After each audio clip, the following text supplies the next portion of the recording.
నమస్తే. కేంద్రంలోని మోదీ సర్కార్ వక్ఫ్ చట్టాన్ని సవరించి ముస్లింల భూములను లాక్కుంటోందని చెప్పి అసదుద్దీన్ ఓవైసీ లాంటి వాళ్ళు మాట్లాడుతున్నారు. ముస్లింల స్వేచ్ఛను హరించడానికే మోదీ ప్రభుత్వం ఇట్లాంటి ప్రయత్నాలు చేస్తుందని చెప్పి పార్లమెంట్లో సైతం ఆయన మాట్లాడుతుండు. ఒక పెద్ద ఎత్తున చర్చ అయితే జరుగుతుంది వక్ఫ్ బోర్డు గురించి. దీని మీద విశ్లేషణ చేసే ప్రయత్నం చేద్దాం. నాతో పాటు సరూర్ నగర్ కార్పొరేటర్ ఆకుల శ్రీవాణి గారు ఉన్నారు. మేడం నమస్తే. చూస్తూనే ఉన్నారు, చాలా రోజుల నుంచి కూడా వక్ఫ్ చట్టం దీంట్లో సవరణలు చేయడానికి బీజేపీ ప్రయత్నాలు చేస్తుంది. ముస్లింల స్వేచ్ఛను హరించడానికి మోదీ సర్కార్ ప్రయత్నాలు చేస్తుందని చెప్పి MIM version. As a BJP కార్పొరేటర్గా మీరేం చెప్పదలుచుకున్నారు? ముస్లింల స్వేచ్ఛను తీసుకోవాలని చెప్పి ప్రయత్నించట్లేదు.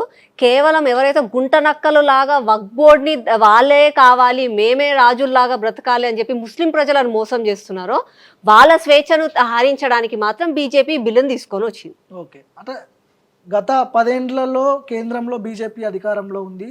ఇప్పుడు మళ్ళీ 3వసారి గెలిచిన తర్వాత ఈ బిల్లు చాలా ఏళ్ల నుంచి పెండింగ్ లో ఉంది.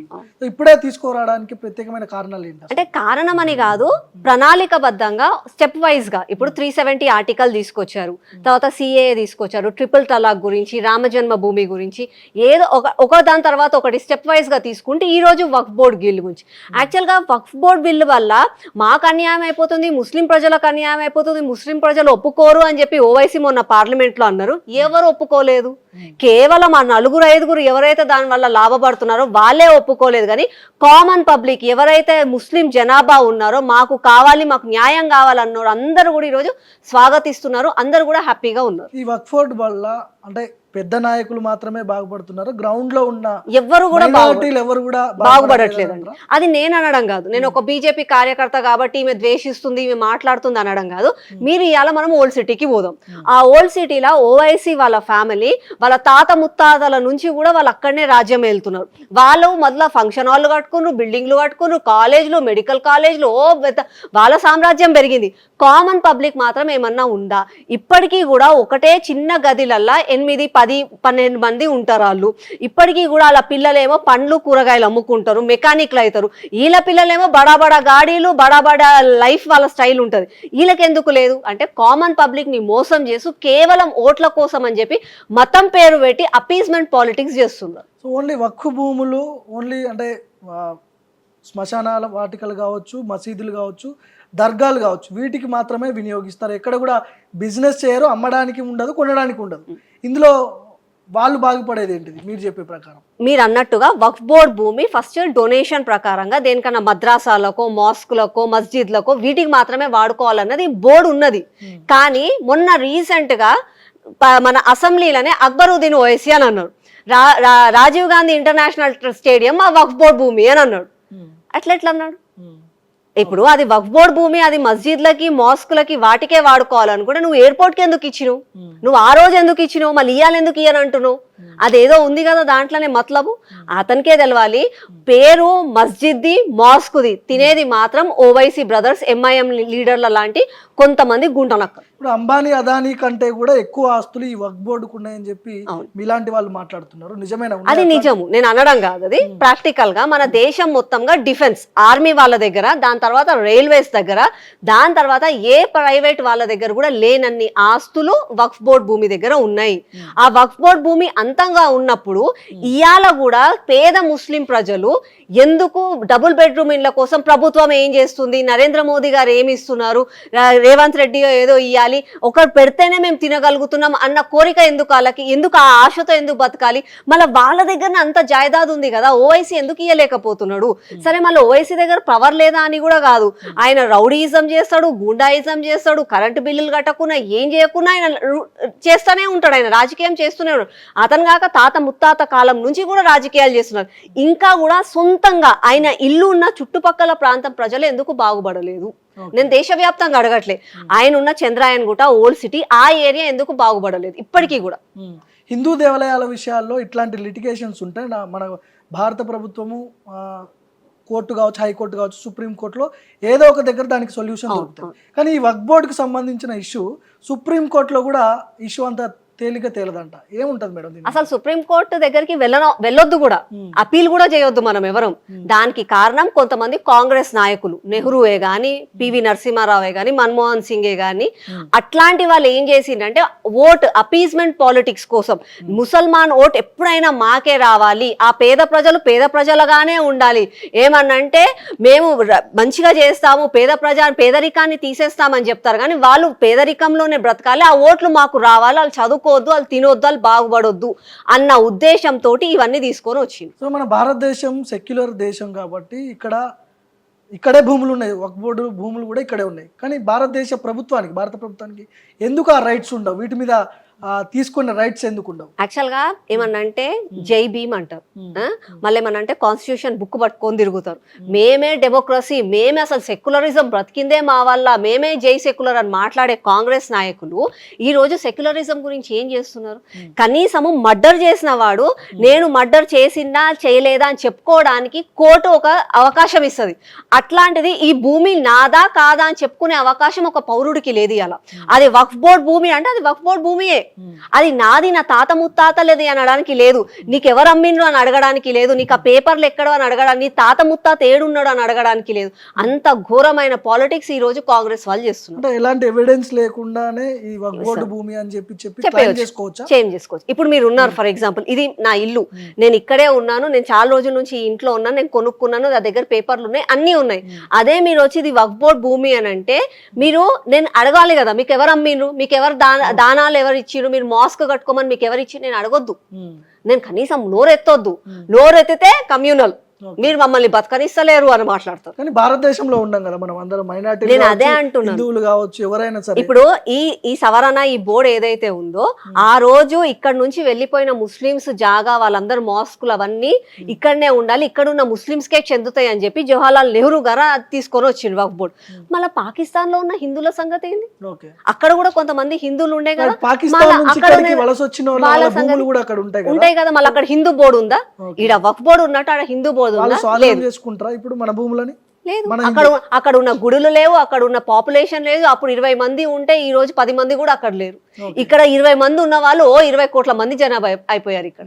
అక్కడ వాళ్ళు ఎందుకు లేకపోయారు అంటే మనము కేవలము రాజకీయ లాభం కోసం అని చెప్పి, ఓట్ల కోసం అని చెప్పి ప్రజలను మోసం చేస్తారు. సో హిందూ దేవాలయాలకు సంబంధించిన వాటిని కూడా వీళ్ళు వక్ఫ్ బోర్డు పేరుతో స్వాధీనం చేసుకుంటారు అని చెప్పి మాట్లాడుతున్నారు. ఎగ్జాంపుల్ తమిళనాడు చూపిస్తున్నారు, తమిళనాడులో ఒక టెంపుల్ ని స్వాధీనం చేసుకున్నారు వక్ఫ్ బోర్డు భూమి అని చెప్పి. వచ్చి జిల్లాలు ఊర్లు అంటే ఇదంతా మాదే, ఈడ మా తాత ముత్తాతలు గుర్రాలు కట్టేసుకున్నారు అని అంటే కూడా వాళ్ళకి ఇచ్చేయాలి మనం. అట్లాంటిది సరే మనం ఇస్తున్నామే అనుకుందాం, కానీ అది ఎవరికి పోతుంది? పేద ముస్లిం ప్రజల దగ్గరికి పోతుందా? పేద ముస్లిం ప్రజలు అన్నటోడు ఇప్పటికీ కూడా అదే మోరీలో బతుకుతున్నాడు, అదే గుంత్రాల రోడ్ల మీద పోతున్నాడు, అదే మెకానిక్ షాప్ లో పనిచేస్తున్నాడు. మళ్ళీ భూమి ఎక్కడికి పోతుంది? 1000 కోట్ల ఎకరాల భూమి ఏడికి పోతుంది? కానీ మైనారిటీలకు కూడా ఆ భూములు పనికొచ్చే దిశగా ప్రయత్నాలు జరగట్లేదు కదా. మసీదుల పేరు మీదనో, దర్గాల పేరు మీదనో, శ్మశాన వాటికలో అవి ఖాళీగా పడుంటున్నాయి. కానీ గ్రౌండ్ లో ఉన్న మైనారిటీలకు ఎలాంటి నేను ఓవైసీ గారినే అడుగుతున్నా. సరే ఇప్పుడు కాంగ్రెస్ వాళ్ళే కాబట్టి వక్ఫ్ బోర్డు ఏమైనా వాళ్ళకి అపీజ్మెంట్ పాలిటిక్స్ చెప్తారు కాబట్టి నేను వాళ్ళనే అంటున్నా. ఈ రోజు మన రాష్ట్రంలో భూమి సరిపోవట్లేదు, డబ్బులు లేవనో ఏదో ఒక కారణంగా డబుల్ బెడ్రూమ్ ఇండ్లు సరిగ్గా కట్టట్లేదు. ఓవైసీ గారినే అడుగుతున్నాను, మీ చాంద్రాయన్ గుట్టలో ఓల్డ్ సిటీలో నీకు ఓటేసి గెలిపించిన ప్రజలకే నువ్వు వక్ఫ్ బోర్డు భూమిల నుంచి డబుల్ బెడ్రూమ్ ఇండ్లు కట్టి వాళ్ళకి ఇచ్చేసేయి. ఓవైసీ కాలనీ అని పేరు పెట్టుకో, ఎవరు అడగరు. ఎందుకు కడతలేవు? కడతలేడు ఎందుకు? ఏమన్నంటే వాళ్ళు ఇస్తలేరు, వీళ్ళు ఇస్తలేరు, మేము కొట్లాడుతున్నాం. ఇక ఏమన్నంటే గంటలు స్పీచ్లు ఇస్తారు పార్లమెంట్లో, అసెంబ్లీలలో. మళ్ళీ ఎందుకు చేస్తలేరు? నీ దగ్గరనే, నీ కుర్చీ కిందనే 1000 ఎకరాల భూమి ఉంది, నువ్వు ఎందుకు ఇస్తలేవు ప్రజలకి? సో ఈ భూములన్నీ కూడా ఓవైసీ బ్రదర్స్ చేతిలో ఉన్నాయని చెప్తున్నారు. ఇప్పుడు మీరు ఎంఐఎం చేతిలో ఉన్నారని చెప్తారు దేశవ్యాప్తంగా. ఇక ఓవైసీ అంటే ఎంఐఎం అంటే ఓవైసీ. దేశవ్యాప్తంగా కూడా ఉన్న దాంట్లో ఎంఐఎం కి మెంబర్షిప్ ఉంది అందులో. అదైతే గ్యారంటీగా నేను చెప్తున్నా. దాదాపు 9 లక్షల కోట్ల అందులో మాత్రం అలాకు ఉంటది. సరే ఇప్పుడు నేను అనేదే కాదు, ఇప్పుడు మనమే చూద్దాం. మీరు హైదరాబాద్ లో, నేను హైదరాబాద్ లోనే ఉన్నా ఇన్ని సంవత్సరాల నుంచి. ఒకప్పుడు నిజాంకు చాలా గొప్ప వ్యక్తి, వరల్డ్ మొత్తంలో ద రిచెస్ట్ పర్సన్ నిజాం అని అంటాడు.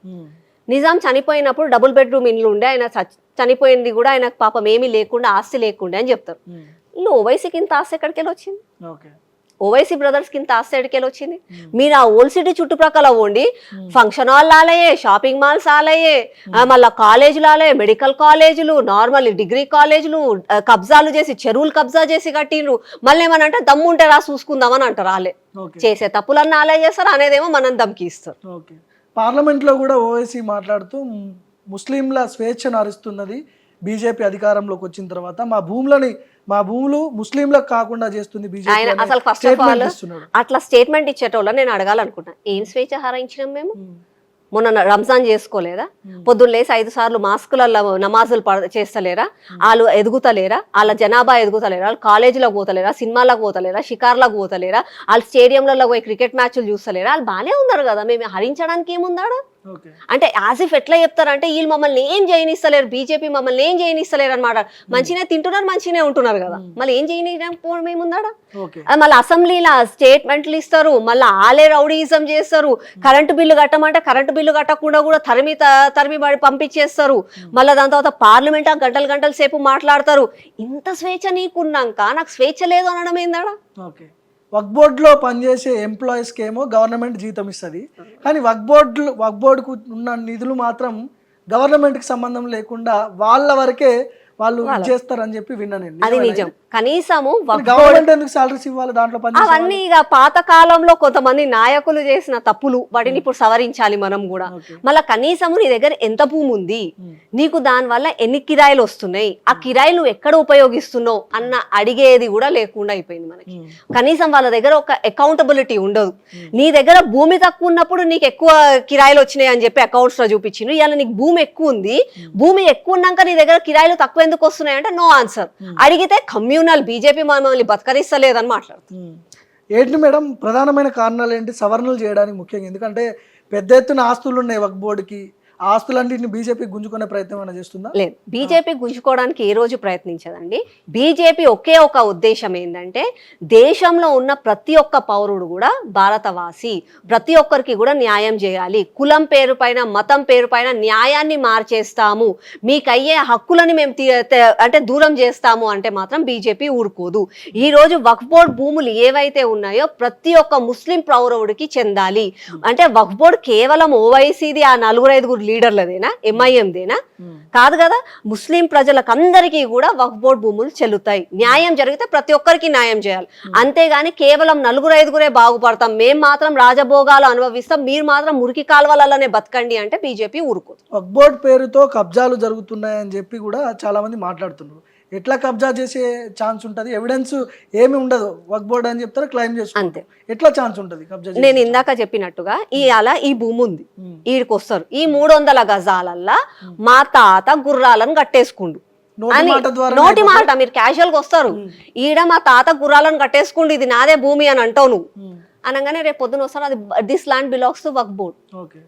అరే నీ తాత గుర్రాలను కట్టేసుకుండు కదా, నీకు ఆ భూమి ఎవరు ఇచ్చిండ్రు? సరే నీ తాత అది నీ తాత ఏ అనే పర్సన్ అని తాతనా కాదా నువ్వు చూపి, నేను అడగొద్దు, నాకు ఆ హక్కు లేదు. ప్రజాప్రతినిధులు, ఎమ్మెల్యేలు, ఎంపీలు, ముఖ్యమంత్రి కూడా నిర్ణయం తీసుకోలేని పరిస్థితి.